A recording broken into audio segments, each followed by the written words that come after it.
Welcome back to Real Phonies, where we combine a love of movies and television with not a lot of actual knowledge about movies or television. I'm your host, I almost your host, Christian. I'm your that's a good start. Off to a rousing start. I'm your host, Joseph. With me are my co-hosts, Ian. Hey, what's up, man? And Hurt. Nook. Not joining us this week is our usual announcing reader, Christian, because he's too busy, I guess, having another child. So... Shout out Jones. Congratulations to Christian man. and Kate. I ran into them at Target, and they were buying stuff for the baby, and me and Sarah were buying stuff for a kitten, so it was basically... Exactly, same thing. Yeah, I'm sure. So, everybody, well wishes to Christian and Kate, but we're going to plow on without you. So, we're going to start out with some of the news. Ian, what you got for us? Yeah, so there's actually a lot of stuff that's kind of been coming out. We'll start with Fast and Furious 9. They announced casting Jordana Brewster's coming back, who is Mia, Dom's little sister. So, I don't know, maybe Paul Walker's brother's coming back, or I don't know, maybe they're going to incorporate, maybe they'll finally kill him off screen. I mean, I feel like it's either one of two things. It's they kill him off screen and that's why she's back, or... it's some sort of, like, recast. He's kidnapped, they gotta find him, and then suddenly when they find him, oh, he's had plastic surgery, and he's John Cena. Which I've gotten off board on these movies, but if they did that shit, I would be so back on fucking board. So you want John Cena to take over for Paul Walker? I want to, don't try to get anybody that has the same energy at all. Just make it fucking John Cena. Did I see a thing? Was it a joke? I saw a thing about, like, Justin Bieber. Yeah. as Paul Walker or something. Yep. It's a fake story going around Facebook. I would also be down with that. Well, I mean, if you're going to go with the skinny big head Eminem. guy, Aaron Paul. No, he's already had his chance. The reason you do the Biebs is because it's fucking controversial. That's true. I'm excited. I think these things they've starting to run. Also, sorry, hey, I'm running all over you, but no. Could you imagine a Justin Bieber, Vin Diesel feud on the set of Fast, whatever Fast that is? I fucking love this idea. With The Rock in there too. The Rock is never coming back. You think this is his last one? He's got his own shit unless somebody pays him a lot of money. I mean, I genuinely believe that Hobbs and Shaw is going to be the end of the Fast and Furious, and not that it's going to be bad and ruin it. I think everyone's just going to take that path, and the main movies are going to go away. And just do spinoffs. Yeah. Well, I mean, I don't even think spinoffs. I just think, all the charm went with that movie. Yeah. I mean, Paul Walker was charming. He's dead. The Rock and Jason Statham, charming. They're off on this. I mean, Vin Diesel and engaging, but he's not charming. And Michelle Rodriguez called Me Familia. And, Tyrese makes me want to punch myself in the face. Yeah. I'm with you. I don't know. We'll see. You love Tyrese. Don't lie to Hurtin. No, I love Tyrese. No, you do love Tyrese. I don't mean to crap on your thing, but yeah. No. We'll see how it goes. I do agree though. If you move Tyrese, you've essentially moved all of the personality out of the main franchise into something else. Yeah, I think he's charming. I do too. He's over the top. Paul Rudd signed on to Ghostbusters, the new one, which I think is perfect. Yeah, it's great. I think they could not have picked the right person to get the attention of, like, people who loved Ghostbusters. Like, he has that sort of vibe of those guys, you know? Yeah. I think he could even be like Bill Murray's son. Yeah. I could definitely see him. They kind of look similar. They do, actually. Yeah, no, that could work. They both do that sort of disengaged sort of thing and stuff like that. I think that could be awesome. I don't know. I think they're definitely putting a lot out about this movie because of how the last one went with the women. I mean, look, I think they're on pre-damage control. They're like, hey, we want you to like this. I think the solution to that was just wait a fucking couple more years, but right? Yeah, they're whatever. Pushing it out. That's fine. But we'll see. I'm excited for that. I think it's gonna be good. Selma Hayek, I guess, is starring in the Eternals. Yeah, a lot of weird, eclectic people in this movie. So who is it? It's Kumail Nanjiani, Angelina Jolie, Richard Madden, who's apparently playing the lead. That's what I've read. All right, on. I mean, he's got a very handsome boy jawline. Yeah, they announced his character. It's like the head of the hair too. Eternals. Probably Icarus. Yes. Yeah. That's who Richard Madden's playing. Is it not Icarus? It's one of those things where it's spelled to not say that. So as a kid reading it, I decided it was pronounced different. Okay. I don't know about this movie. I don't know. I swear to God, if I go to see the movie and he's called Icarus, I'm going to leave. Like, that's it for me. Well, I mean, you know how they did that in I comics, do know. I'm just letting you know if that happens. I'm not going to see the rest of the movie. I'm super excited about this. Before this, I would have thought Angelina Jolie was Cersei, but now I think maybe Salma Hayek could be Cersei. I don't know. It could go either way. Is Cersei like a seductress? Because yes, that seems like a thing that you'd use Salma Hayek for.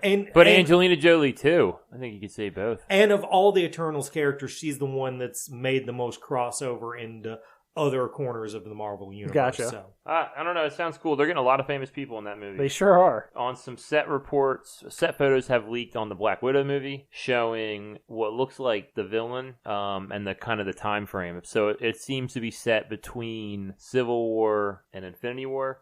Based on, I guess, some of the car models, like is what they're saying. And Taskmaster is apparently the villain. Which is dope. That's so fucking dope. And that's probably David Harbour. I could see David Harbour doing that. Yeah, and I think he could be cool. Yeah, man, if they just make it super comic booky and throw in... Because I don't know, I don't have much interest in this, to be honest with you. Especially as like a prequel. But if they make it real comic booky and bring in a whole bunch of like cool characters that we haven't seen... Yeah. Then I can get on board for sure. See, I think this one's going to surprise. I think if it is set in the past, it's still going to have a lot going for it in that, I think maybe Winter Soldier can show up. Maybe even we see something going on with Captain America during that, See, but Winter Soldier is frozen, I think. Depends where they set it. Well, it's all maybe fluid. It's all not going to be in one time frame, though. Yeah. But, I mean, Taskmaster's a fucking dope villain. Has one of the best costumes in comics. I hope they fucking go for it, with that. I hope they make it. They should have cool fight scenes, because he's like apparently one of the best fighters. His whole thing is any movement he sees, he can replicate. So he'll be able to do all of Black Widow's moves, but he'll also be able to do all of Captain America's moves. He'll be able to do all of Hawkeye's moves, like he will be a really formidable adversary. And I think he carries like Cap shield, and he carries like a replica Cap shield, a bow, a sword, so he can like do all this shit. Yeah, I think we need I definitely think we need in the Marvel universe and in the world in general more men doing that jumpy on the face with your legs and swinging people to the ground thing. I'm with that. Particularly men the size of David Harbour. Correct. I can't imagine him doing a flip. That'll be interesting. Well, it's not going to be him. It's going to be a Sun Devil. But Andy Serkis is rumored to do a role in Batman, and I think Jones put up no, it wasn't about the Andy Serkis. We were talking about character he was going to play, because they didn't announce what villain. No. We're assuming he's a villain, but yeah. Almost well, I know Jones said Alfred. Jones said Alfred, right? Yeah. And I really think Two-Face the more we get into it, because it's a little mix of CGI and live action. And I think you said... I really think he could make the Penguin cool if they made him the Penguin, although I'd fucking love it if they made him the Joker. I think it would be perfect to not go with a younger guy for it, so there's not as much comparison to Heath Ledger. But also, I think he could just nail it. I absolutely think he would also nail it. Like, he just fucking rocked so much as Claw. Like, I want him to be the top villain in something. I think they're staying away from Joker because they're mentioning him in the Joker solo movie. Right. And then also, I think he's in Birds of Prey, probably. He's going to factor in. But I think he would do good. What about you? You have any we've kind of hit the big ones. I'm trying to think of the weird ones. What's the puppeteer guy? Oh, ventriloquist. Yeah, the ventriloquist. I would dig that. It would also be good because he can play the menacing and the really meek. He could probably do the CGI for the puppet. He could actually be the live action character and the puppet. That would be creepy as hell. He could be anybody. Yeah. He could be like Firefly. If they wanted to make him someone obscure, you know what I mean? Like he really could play anybody. I could see him as the Riddler. That's the thing. I feel like it's important either way, whether you're doing a CGI character or a face character. He is so expressive with his face. Yeah. He's Firefly would not work. I think one of the reasons I like him for Penguin though is I think he could do a straight up Burgess Meredith wag Penguin and still make it fucking terrifying. Yeah. I think I would like to see it. I could see him as like the mobster kind of thing. Yeah. Moving on to two more pieces of news. Melissa McCarthy's getting cast in Disney's live action Little Mermaid. Okay. Which is apparently happening. I don't think they've cast the main, but apparently everyone's saying it's going to be Ariana Grande is like the rumor. So, yeah, Melissa McCarthy, she's kind of doing more than what she used to just do adult R-rated comedies. Yeah. Kind of branching out. I know she got nominated for an Oscar. I didn't watch that movie, though. Who do you think she'll be from Little Mermaid? Honestly, Ursula. Oh, right on. Yeah, sorry. So she's going to be Ursula. Is that official? But That's official. Okay, yeah. No, that's what I figured. Yeah, I think she could do it. Ursula's one of the scarier Disney villains, so I don't know where they take it. I think she'd take a more lighthearted approach. Yeah, I don't know if I like that because I feel like she's got a lot of sex in her. Yeah. And I don't feel like Melissa McCarthy thinking someone got more that. like a Violet. I don't know, like maybe an Octavia Spencer or something. Yeah, Octavia Spencer would be great. Yeah, but we'll see. I don't really like Little Mermaid. It's not one of my favorites. Yeah, that's fair. Henry Cavill for the Netflix show The Witcher. Yep. They released a bunch of images today. Looks really cool. Witcher's he's a monster hunter. He's in a fantasy world. This, if they do it right, could be really popular.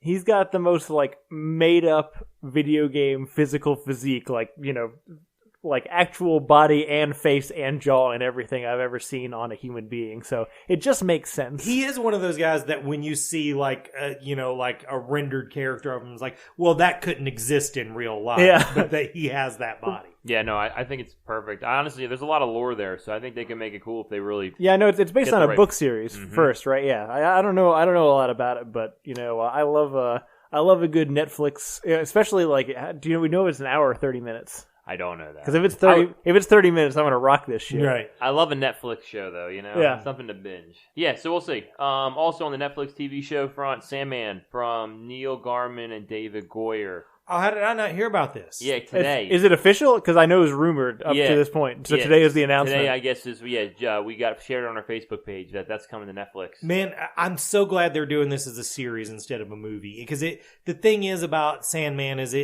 it's a whole world and it needs area to explore it. What is Sandman? The Neil Gaiman version of Sandman, he is the Lord of Dreams. And he's part of a group that's called the Endless, who are basically like each one, basically a component of being. So there's Destiny, who holds a book that has everything that's ever happened and every will happen written in it. There's Death, who's Death, and the version of Death from Sandman is a cute goth chick. So it's stuff like that. But I mean, really the cool thing about it is it was spun out of superhero comics, but it very quickly became its own thing. And, there was an ongoing story with the characters, but there was also an anthology thing to it where it would, check in on other people's lives and stuff. So you can do a lot of stuff with it. But it'll be good horror sci-fi if done right. I know it's supposed to be really influential work about it was a very mature storytelling comic before that was this is a medium that can sustain this. Well, we didn't cover it, but DC Comics just canceled the Vertigo line. And the Vertigo line really spun out of Sandman. There had been Swamp Thing and a couple other things that were these more mature books that DC was putting out, and they decided to put them all under one banner called Vertigo, and Sandman's success was really what propelled that. Netflix does good stuff, so I hope. The last three things, we got 3 trailers that dropped. The first one is the Midway trailer. It's about World War I. It's Roland Emmerich. Did we talk about this movie when we were doing the episode? No, we just talked about this via text. We didn't even mention it was upcoming stuff. I feel like we looked it up at some point, but maybe we didn't. It's Pearl Harbor again. We don't need this movie. It's just funny that it's him doing a Michael Bay movie. No, it absolutely is funny. I wasn't interested in Who's the starring? I didn't get a chance. It's got Patrick Wilson and some other motherfuckers. I don't even it's the most dumbass movie. I don't even feel like looking where up who's in it. Midway's in the Pacific, yeah, and it's just all water based, right? Like ships on ships. No, I mean there's islands. Okay, yeah, all right, but we'll see. Next is Charlie's Angels. Yep. The return of K-Stew. Yeah, all the Twilight people are making their comeback. They are. Look, Robert Pattinson, Kristen Stewart. I'll be honest with you. I'm kind of happy to see her. I miss K-Stew a little bit. When the trailer starts and she's and it starts with her, I was like, you know what? If I'm going to give Robert Pattinson a chance, I'm going to give her a chance. And this looks like she might be pretty good with it. And then the trailer does not hold up my interest. That's fair. I thought it was okay. I'm not a big fan of this property as a whole. Yeah. Well, I don't understand why there's 3 Bosleys, and I don't understand why one of them has to be Elizabeth Banks. Yeah, I talk too much crap about Elizabeth Banks on this show, but and I'll be doing some more later. But you know, I don't know. I was real when the first one pops up and it's Patrick Stewart. I'm like, I'm really into that. And then each time there was another Bosley, I realized I'm going to get less Patrick Stewart, and I was less into it. Also in this movie is coming off the heels of Aladdin, Naomi Scott, who was Jasmine in the Guy Ritchie Aladdin, and I feel like she is at least trying to work her way up. Yeah. This is supposed to be her, like, mid-movie to get her to, like, superstar. You Correct, know? yeah. She may get tripped up. She tried Power Rangers already, too. I mean, again... It's like Jai Courtney. They keep trying to make her... It seems like it was recently, but it's probably been, like, 15 years since we remade that last Charlie's Angels movie, right? That's true. With Drew Barrymore, yeah. So, I mean, it's been a little bit... I don't love that movie, but it's a good TV movie, and I feel like this is also going to be a good TV movie. There are 2 of those. Are there? Yeah. Full throttle. I think the first one is fine, and it's just over the top enough. The second one is just like, you know, it's just batshit. I don't think insane. I've seen them, honestly. Yeah. Either one of them. I've watched them. I remember really liking Crispin Glover in them, but that's about it. Hey, by the way, Elizabeth Banks did direct and write. Oh, okay. This new Charlie's Angels, so you can talk some more shit on that movie. That's why you don't like it. Maybe. You know, I mean, I'm sure one of our 5s of listeners, their favorite person is Elizabeth Banks, so I'm sorry she gets on my nerves. Yeah, I don't know. It looks generic actiony. If that's how I would describe it. Yeah. So it'll be probably fine. Jumanji 2 trailer is the one that dropped today. Yep. I did not like this. I did not like it. Look. As much as I liked the first one, I dislike this second one. I'm going to make the point that I don't love the first one. Yeah, I love the first one. Well, see, here's the thing, though. Did you like any of the trailers to the first one? Because I think that was a movie that was way better than its trailer. I just don't like the running joke they're going to have as them as old people. I don't think that's as funny as them as, like, girls and body kids. switching, I just don't think that's going to hold up as well. Yeah, I'm not sure about The Rock doing a Danny DeVito impression. No, it looked like it was missing the mark in those scenes. Yeah. I don't know. And also it's taking place in a desert, which is like not as aesthetically interesting as a jungle to me. I mean, that seems like a money saving thing. It's like, hey, we put it in the desert. There's no sense to build. I don't know. Yeah, I think this is going to be bad. Hey, what's that New Zealand guy's name who's the AI in it? I cannot think of his name. Rhys Darby. Never mind. I got there. I wouldn't have helped you with that. I just hope he's in it more because I really like that guy, and I don't think he gets enough roles. So, Danny DeVito and Donald Glover? That's who it Danny is? Glover. Danny Glover. Who's probably actually born Donald Glover, so you're not technically wrong. And Kevin Hart's playing Danny Glover, right? Yes. Okay. And who's Jack Black? And Jack Black's playing the black football player? Yeah. Yeah. This was written quickly, you can tell. Yeah. I think this is going to be a complete bad movie. But somebody else is going to be the Jonas brother, I guess. No, he's in the trailer. That's what I'm saying, but one of the other kids. Oh, yeah. But there were 4 kids, right? Yeah, one of them disappeared. So one of them is somebody else. Yeah. Which, you know... Maybe one of them's a bad guy or something. That's what I was kind of wondering, if somebody gets cast in the villain role. Because that Indian guy, like, putting it together, he looked kind of creepy and cracked out. Like, maybe... Yeah, he wanted to go back in. He wanted it so bad that he's like gonna recreate or like I don't know. Yeah, that's actually a fair. We might have cracked this bullshit movie. All right, but yeah, we'll see about that. I would say worse than Transformers. Yeah, it's probably worse than Transformers. That's how I feel about the first one. So no surprise for me. I liked the first one. I know you. Again, it was a movie I never sat down and watched, but I watched a lot in movie checks, and I had fun doing that. See, I would say the original Robin Williams, I have a good affinity for. I was like the right age for that. Right, yeah. You're exactly. So like this one, that's why I think I like the second one so much. But this one, off the boat. That's fine. But I think that's it for the news this week, yeah? That's it. All right. So join us a little bit later this week. We are in anticipation of Spider-Man Far From Home, a.k.a. Spider-Man Prom. We are going to go back and do the illogical thing. Instead of doing something like, Spider-Man Homecoming, we're going to do all the Sam Raimi movies that have absolutely nothing to do with this movie, but are still great, I think. So we're going to bring you that a little bit later this week. In the meantime, thank you guys for listening. If you want to get in touch with us, you can reach us at realphonies@gmail.com. You can also follow us on Facebook and Twitter at realphonies and on Instagram at real_phonies. Thanks to Zach Evans for art and Brian Velasquez for our theme. We'll see you guys later.